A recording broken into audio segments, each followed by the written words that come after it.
इमरान खान ने अब खुद माना है कि उन्होंने जस्टिस कादी फायज़ ईसा के खिलाफ साबिक़ वज़ीर-ए-आज़म इमरान खान का मानना है उन्होंने गलत रेफरेंस दायर किया, झूठा रेफरेंस दायर किया। हम इस पर मज़ीद कुछ आज ऐसे इंकशाफात करेंगे जो इससे पहले नहीं रिकॉर्ड पर लाए गए, क्योंकि वज़ीर-ए-आज़म इमरान खान ने कहा कि ये रेफरेंस कहीं और तैयार हुआ था। वो कहाँ और तैयार हुआ था, आज हम ये इंकशाफात आपके सामने लाएंगे और आपके सामने रखेंगे कि क्या हो रहा है और आज के दिन तक जस्टिस कादी फायज़ के खिलाफ क्या हो रहा है। हम आपके सामने आज बहुत बड़े इंकशाफात करेंगे। तो देखिए, सबसे पहले तो हम आ जाएँ कि वज़ीर-ए-आज़म इमरान खान जो साबिक़ थे, उन्होंने अपने जो तहरीक-ए-इंसाफ के लॉयर्स विंग है उससे मुलाकात की 2 रोज़ कबल। ये हमारे सहाफ़ी दोस्त हैं हसनात मलिक, उन्होंने रिपोर्ट किया। हसनात एक क्रेडिबल जर्नलिस्ट है, उन्होंने रिपोर्ट किया कि उसमें वज़ीर-ए-आज़म साबिक़ जो थे उन्होंने गुफ्तगू करते हुए उन लॉयर्स से बताया कि उनको कहा कि मुझसे गलती होगी जस्टिस कादी फायज़ के खिलाफ रेफरेंस दायर करने में। मैंने गलत रेफरेंस दायर कर दिया और उस वजह से मैंने बाज़ जजेस को भी सुप्रीम कोर्ट में नाराज़ कर दिया।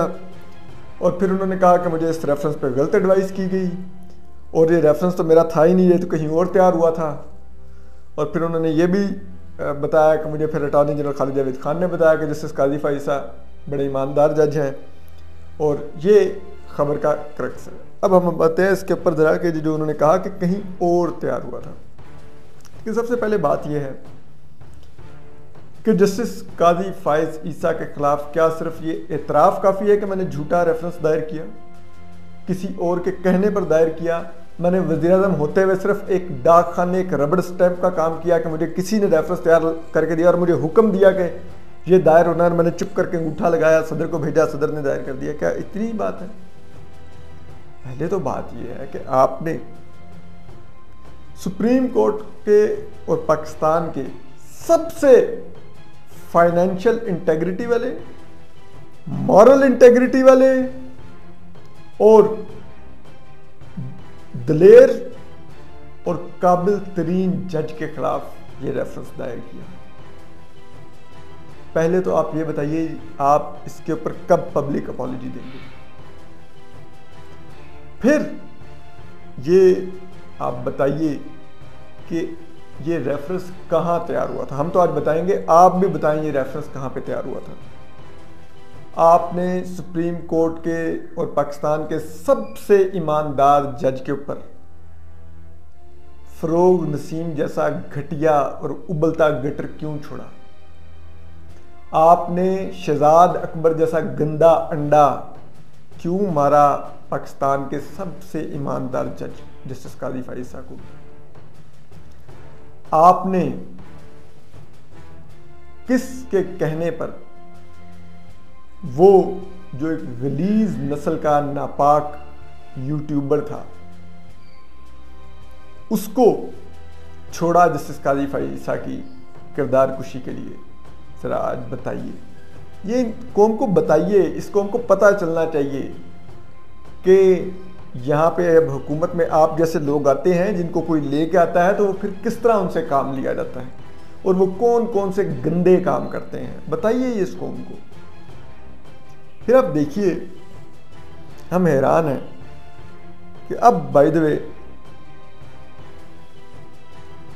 वो इख्तलाफी नोट की क्या हैसियत रहेगी जो मोज़िज़ चीफ जस्टिस उमर अताब बंदयाल ने और जनाब मोज़िज़ जस्टिस मुनीब अख्तर ने लिखा, क्या उसके पल्ले रह गया कि जो रेफरेंस दायर करने वाला है वो कह रहा है मैंने झूठा और गलत रेफरेंस दायर किया, एक ईमानदार जज के खिलाफ मैंने रेफरेंस दायर किया।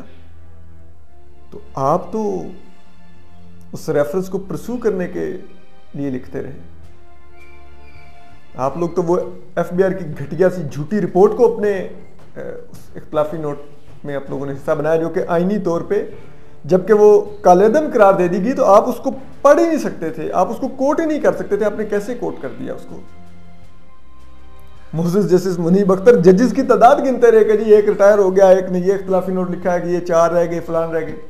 क्या रह गई उस इख्तलाफी नोट की हैसियत? क्या रह गई साख? क्या आप लोगों ने भी अपनी लेगेसी में लिखवा लिया? आज कोई तो इस मुल्क में माने कि ये क्या हुआ, जस्टिस कादी फायज़ के साथ क्या हुआ। उनको क्यों कटहरे में खड़ा किया गया इस मुल्क में 2 साल? मिसेस सरीना ईसा को क्यों इस सुप्रीम कोर्ट के चक्कर लगवाए गए? जस्टिस कादी फाइसा की बेटी को, हमारे लिए बहनों जैसी हैं, बहुत मौजूद हैं, उनको क्यों अपनी माँ के साथ खड़े होके वो तमाम डॉक्यूमेंट्स पढ़ने पर मजबूर किया गया, कोर्ट के अंदर मजबूर किया गया? मुझे आज भी याद है जस्टिस कादी फाइसा ने कहा कि उनको उनके रिश्तेदारों ने कहा कि आपके साथी जजेस ने तो आपके हक में फैसला देना था, और उनका मैंने अपने रिश्तेदारों से ताल्लुक खत्म कर दिया इस बात के कहने की बुनियाद पर कि उन्होंने मेरे साथी जजेस पर डाउट का इजहार किया। यानी कि एक शख्स की खानदानी जिंदगी भी आपने तबाह कर दी, एक मोअज़्ज़िज़ सुप्रीम कोर्ट के जज की, जो कि अगला चीफ जस्टिस ऑफ पाकिस्तान है इंशाल्लाह। आप बताइए क्या मिला ये सबको ये करके? कोई तो बताए एफबीआर में क्यों मिसेस सरीना ईसा और के चक्कर लगवाए गए, उनको वहां पे धक्के खाने पड़े। एक सुप्रीम कोर्ट के एक मोअज़्ज़िज़ जज, एक इंतहाई फाइनेंशियल इंटेग्रिटी वाले जज, एक ऐसी जज की अहलिया मिसेस सरीना ईसा जो 80 की दिहाई से पाकिस्तान में टैक्स पेयर नहीं है, टैक्स फाइलर भी हैं। हमारे यहाँ पे बड़े बड़े जजेस आके 2010 के बाद टैक्स फाइलर बने हैं, वो 80 की दिहाई से टैक्स फाइलर, उसके बावजूद आपने उनको एफबीआर के धक्के खिलवाए। क्यों ये ट्रायल हुआ, मीडिया ट्रायल हुआ? क्यों आपने मीडिया ट्रायल भी किया? कोई बताए ना आज हमें। क्यों ये फिरदौस आशिक अवान प्रेस कॉन्फ्रेंसें करती थी जस्टिस कादी फाइसा के खिलाफ? क्यों फवाद चौधरी साहब ट्वीट्स करते थे? क्यों ये शहजाद अकबर आके अब एक और अपने जैसे इंसान को, कमरान खान को इंटरव्यूज देता था? क्यों ये फरोग नसीम कहता था कि नहीं रेफरेंस ठीक है, और हमने बेशक वो जो पहला फैसला है जिसमें रेफरेंस पहले फैसले में मुस्तरद हो गया था कि नहीं वो फैसला हमारे हक में आया? क्यों ये सब कुछ हुआ इस मुल्क में? क्यों किया गया? कोई तो बताए हमें। हमें आज भी याद है किस तरह से जब वो रेफरेंस कालेदम करार दिया और 6 जजेस की अक्सरियत ने कालेदम करार दिया, किस तरह से कोर्ट में मिसेस सरीना ईसा और उनकी बेटी दूसरे के माँ बेटी गले लग के रोई। क्यों वो इतनी अजियत से गुजरे 2 साल? कोई इन 2 सालों का हिसाब तो दे, कोई तो जवाब दे, कोई तो बताए इस मुल्क में, कोई पब्लिक अपॉलॉजी तो दे, कोई तो माफ़ी मांगे जस्टिस कादी फाइसा से, उनके अहले खाना से, मिसेस सरीना ईसा से, उनकी बेटी से। हम सब माओ बहनों वाले हैं। कोई तो ये गैरत दिखाए इस मुल्क में, कोई तो करैक्टर दिखाए, कोई तो ग्रेस दिखाए कि खड़ा होकर कहे हाँ गलत हो गया, माफ़ी मांगता हूँ, और बताए मुझे फलां ने कहा था ये रेफरेंस दायर करो। कोई आए ना, कुछ बोले तो सही कोई। और अब ये मियाँ शहबाज शरीफ जो हुकूमत में आए हैं और अब वज़ीर आज़म पाकिस्तान है, उनको चाहिए कि जिस दिन, अभी हम आपको बताएंगे कि ये रेफरेंस कहाँ तैयार हुआ, जो इमरान खान साहब कह रहे हैं वो कहाँ का कह रहे हैं, लेकिन सबसे पहले तो जो वज़ीर आज़म बने हैं मियाँ शहबाज शरीफ, उनसे पूछना चाहते हैं और उनको से डिमांड करते हैं कि वो जिस दिन अपनी काबीना फाइनल करें, वज़ीर कानून और अटॉर्नी जनरल फाइनल हो, उनका पहला ऑर्डर जो होना चाहिए वो ये होना चाहिए कि हम वो जो एक फ्रिवलेस घटिया जो हमने क्यूरेटिव रिव्यू फाइल किया हुआ है हम वो विड्रॉ कर रहे हैं। ये पहला ऑर्डर होना चाहिए उस हुकूमत का, उस काबीना का, और ये हुकूमत भी माफ़ी मांगे, चाहे ये इन्होंने रेफरेंस दायर नहीं किया, लेकिन माफ़ी मांगे कि एक हमें अफसोस है एक मोअज़्ज़िज़ जज के साथ ये सब कुछ किया गया, एक हाइब्रिड रजीम ने ये सब कुछ किया, एक इमरान खान जैसी कठपुतली ने ये सब कुछ किया। इस रियासत को माफ़ी मांगनी चाहिए जस्टिस कादी फाइसा से, मिसेस सरीना ईसा से, उनकी बेटी से, उनके बेटे से। ये क्यों हुआ? ये सब माफ़ी मांगें।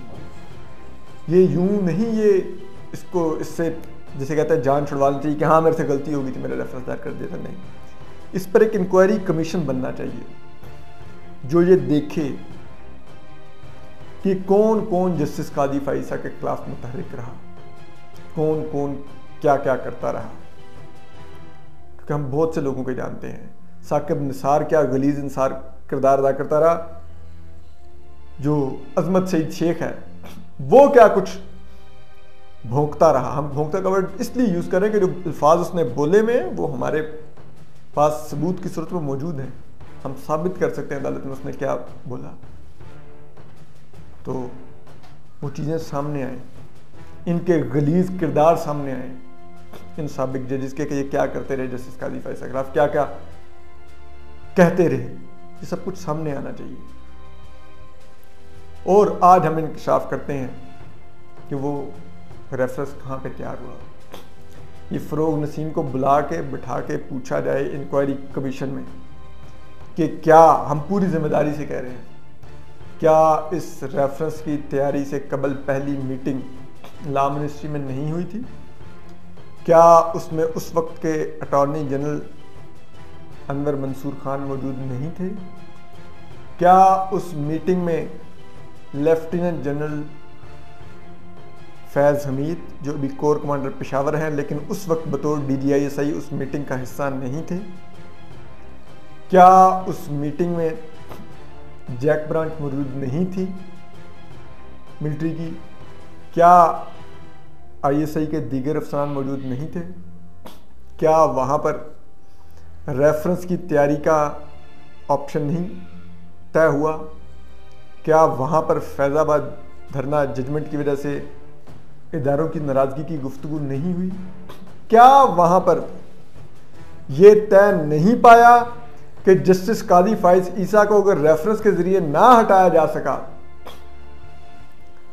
तो उनके जान के ऊपर खतरा हो सकता है? और क्या वहाँ पर फिर यह तय नहीं हुआ कि अगर जस्टिस कादी साहब फिर भी बच गए तो क्या उनको किसी तरह से ऐसा नहीं किया जाएगा कि जस्टिस कादी फाइज ईसा के खिलाफ के सामने, जस्टिस कादी फाइज ईसा के सामने, उनके बेंच के सामने अहम हुकूमती केसेस, इस्टेब्लिशमेंट से मुतल्लिक केसेस, वज़ीर-ए-आज़म से मुतल्लिक केसेस, इस हुकूमत जो पिछली थी इमरान खान सरकार PTI हुकूमत, उससे मुतल्लिक केसेस फिक्स ही नहीं होने दिए जाएंगे? क्या ये तय नहीं हुआ था उसमें? और फिर उसके बाद हमने देखा भी, जिसका हमें रिफ्लेक्शन नज़र भी आई, जो एक घटिया फैसला उसने लिखा ये साबिक चीफ जस्टिस गुलजार अहमद ने, आइन के बरखिलाफ, कोड ऑफ कंडक्ट के बरखिलाफ, सुप्रीम कोर्ट के रूल्स के बरखिलाफ, सुप्रीम कोर्ट के फैसलों के बरखिलाफ वो एक अनोखा फैसला लिखा गया। केस इमरान खान का था इख्तियारात के नाजायज इस्तेमाल का, और बेंच ने इमरान खान के बजाय अपने बेंच के रुकन एक जज जस्टिस कादी फाइज ईसा के बारे में तय कर दिया कि वो आइंदा कोई भी वज़ीर-ए-आज़म इमरान खान और इस हुकूमत से मुतल्लिक केस ही नहीं सुन सकते। ये किस किस्म का घटिया फैसला था? आज कोई बताए हमें, ये क्या उसी फैसले की कंटिन्यूटी नहीं थी जो उधर तय हुआ लॉ मिनिस्ट्री में फ़रोग नसीम साहब के सरबराही में? उस वक्त फौजी अफसरान के साथ बैठकर उन्होंने तय किया कि हम जस्टिस कादी फाइज ईसा के खिलाफ फिर कोई जस्टिस कादी फाइज ईसा के सामने कोई केस नहीं लगने देंगे। और आज के दिन तक क्यों अहम केसेस जस्टिस कादी फाइज ईसा के खिलाफ क्यों नहीं, जस्टिस कादी साहब के सामने क्यों नहीं मुकर्रर होते? जस्टिस कादी फाइज ईसा को बेंच क्यों नहीं प्रॉपर मिलता? ये आज फिर हमें कोई बताए, ये क्या होता रहा है इस मुल्क के अंदर। अभी हमें मोज़िज़ जो चीफ जस्टिस हैं उमरता बंदयाल, उनसे बहुत ज़्यादा इंसाफ की उम्मीद है कि वो काबिल जज हैं, लेकिन वो इस मामले को देखें, ये क्या होता रहा, कौन करता रहा, ये देखा जाए, ये तय किया जाए इस मुल्क के अंदर, और फिर माफ़ी मांगी जाए जस्टिस कादी फाइज ईसा से। और फिर जिन लोगों ने ये रेफरेंस की तैयारी में, ये झूठा रेफरेंस तैयार करने में किरदार अदा किया, जो लोग मुतहर्रिक रहे जस्टिस कादी फाइज ईसा के खिलाफ, चाहे वो जहाँ पर भी बैठे हुए हैं, उनके खिलाफ कानूनी कार्रवाई की जाए, उनको यूं नहीं छोड़ा जाए, यूं नहीं निकलने दिया जाए। ये सब कुछ करके हम आपको अपडेट करते रहेंगे। अपना ख्याल रखिए, सलामत रहिए, अल्लाह हाफिज। YouTube पर Googly TV देखने के लिए youtube.com की सर्च बार में Googly TV टाइप करें। Googly TV के पेज पर सुर्ख रंग के सब्सक्रिप्शन वाले बटन पर क्लिक करना ना भूलिए। YouTube पर अपलोड होने वाली वीडियो से बाखबर रहने के लिए बेल आइकॉन पर क्लिक कीजिए। आपको हर नई आने वाली वीडियो के बारे में नोटिफिकेशन मौसूल हो जाएगा।